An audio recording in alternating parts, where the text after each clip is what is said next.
All right, welcome back to Total Disclosure. Everybody, my name is Ty. I'm the host and creator of the studio. I'm happy to say that we are continuing our listener experience volume. So today we're on volume 4.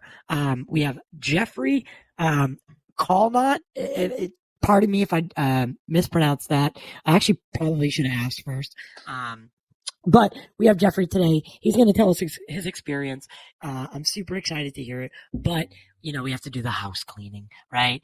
Guys, if you want to help support the show, if you're listening on platforms like Apple, Spotify, Google, etc., please leave a review, a 5-star rating. It helps. Or, if you feel that there's some constructive feedback you want to give, leave that there too. I take that very seriously. I read every single review that comes in, and it's all free. It's all free to do. You don't have to pay to leave a review. But if you do want to help support the channel, become a member, because then you can watch videos like this, interviews like this early. And we have our 100th episode coming up, which is going to be a treat for everybody, I promise. But episodes will be at your whim, ad-free, early access. And after 12 months consecutive membership, that's when you get your yearly gift. That's when you become eligible for the yearly gift. So today, without boring you any further, all of our advertisers are in the description below. You can also get in touch with Jeffrey below. His Twitter is listed, and all of our descriptions are in the link below, as well as timestamps and everything like that. So without further ado, let's bring him in and let's give him a warm Total Disclosure welcome. I kind of ripped that intro. I didn't realize that I didn't have your little sheet up. But Jeff, how do you pronounce your last name? You're close. It's Kollnott. Yeah. Kollnott. All right. So I was basically right. Yeah, a lot of people say Kollnott, but you pretty much got it right. Yeah. I figured. Yeah. It's like it's funny because, I don't know. I immediately thought cold heart. No, that there's. Yeah. It rhymes. But listen, man, I'm super happy to have you here. And like I said, this is now your platform, and I'm here for I'll be asking questions to kind of lead us through, and I want you to feel open enough to tell us your story. But let's first journey back. What were you interested in the topic before your event, or was this something that spurred from the event?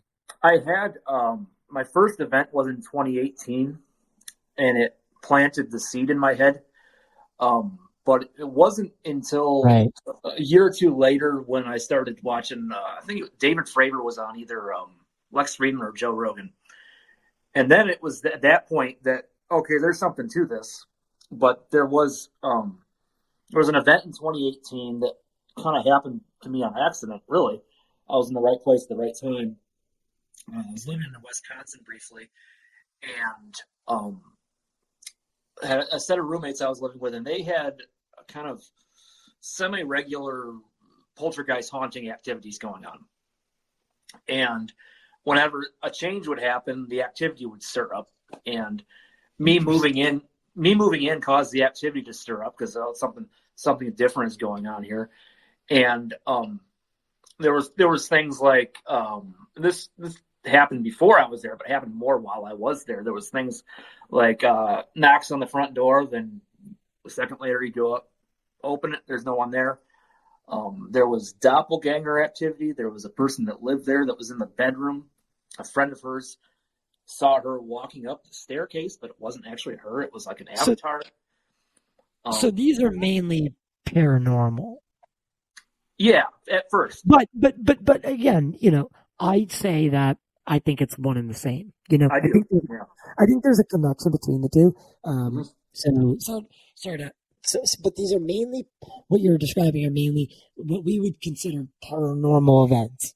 Historically, I at the time in 2018, I wasn't super interested yet, but I didn't know what it was, but I thought that like whatever it was, because doors would open too. I saw one time the front door opened.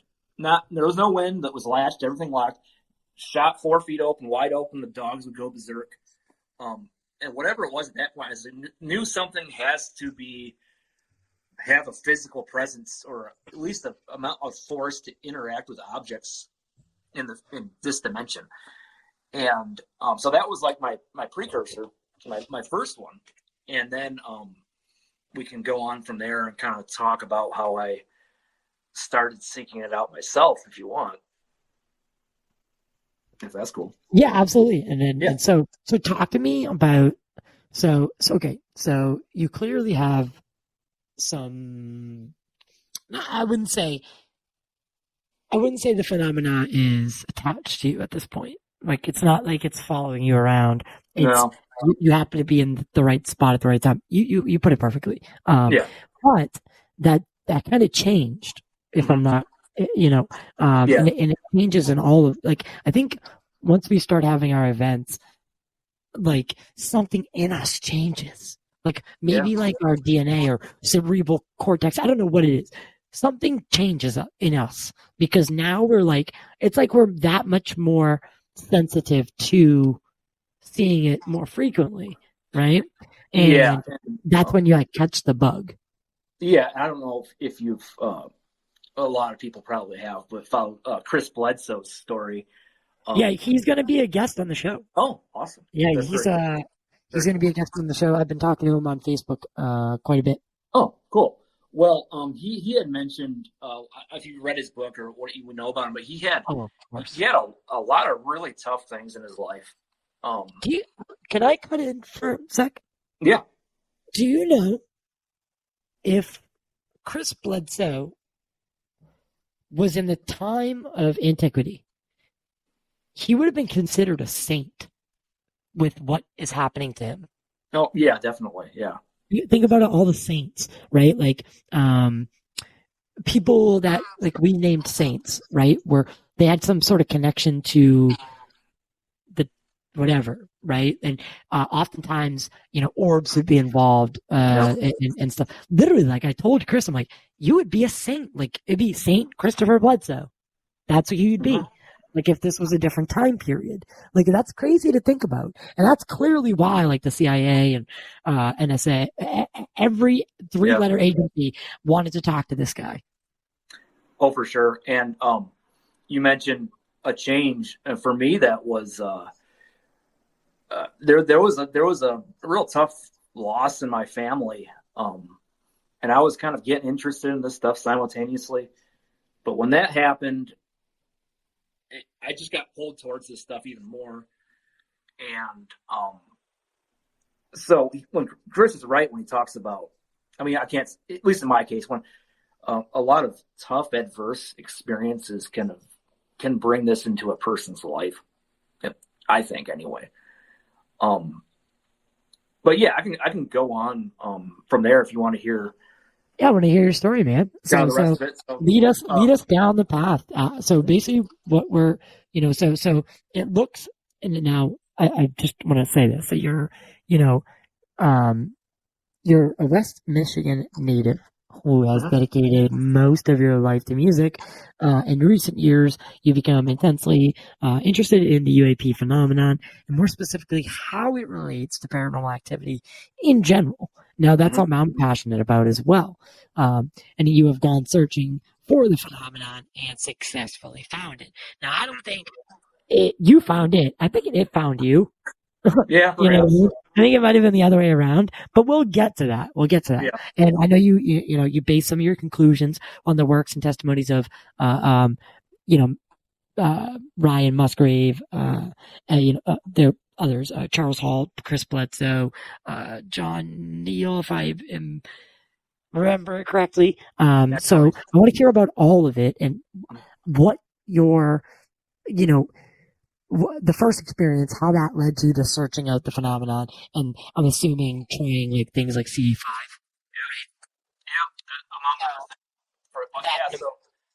Go ahead. So basically, that 2018 experience kind of put a seed in the back of my mind. I forgot about it for a little bit, and then I started watching the David Fravor stuff, and that to me, I'm a frustrated pilot. I think I must have been a pilot in my previous life because I take that testimony very seriously when you have these kinds of witness testimonies, and so then I just kind of fell down rabbit holes, and late 2020, early 2021, somewhere in there. I came upon the testimony of Charles James Hall. He was a weather observer at Nellis Air Force Base, and saw his documentaries, his movies, his interviews. I read his books, and everything in there was so meticulously detailed, even the boring things. Like, they'll even talk about how he walks 30 feet through the sagebrush and takes a left at the generator shack. He just meticulously documents his life. And so his contacts with what he called tall white aliens was such a strange story. And it would have taken way more effort to make something like that up. And then, so I just... what's funny about the tall whites is Linda Moulton Howe is right now, her main focus is the tall whites. And the tall whites and the grays, I think, are two things that I can say that I confidently believe that they are real. Those are species. For sure. And so I kind of became on a quest, because from Charles Hall, I mean, he drew his own conclusions. He thought they were tall white aliens, and I thought they were just specific to the the Southwest American desert, Nevada and all those areas. Yeah. And then I just started Googling the hell out of this stuff, and then I came across the YouTube channel of author and experiencer Ryan Musgrave Evans, and he had similar stories, but he was calling them Magina, because that's what they imparted on him of what they were called, and that's like its own kind of complicated story.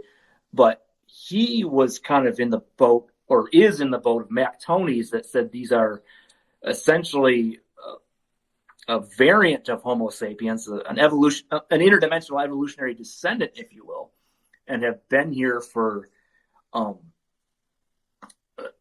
thousands of years, at least since the time of the ancient civilizations. And long story short, one of the primary motivations for them to crossing into this dimension is access to our genome, because they've played God and things and altered their DNA, giving them really long lifespans. But in the process, they have a lot of health issues. They don't heal very fast. They get sick easily. They're allergic to a lot of things. They break a bone, it can take up to 5 years to heal. So by integrating with us, both taking DNA and in some cases interbreeding, they're kind of strengthening their physical bodies, if you will.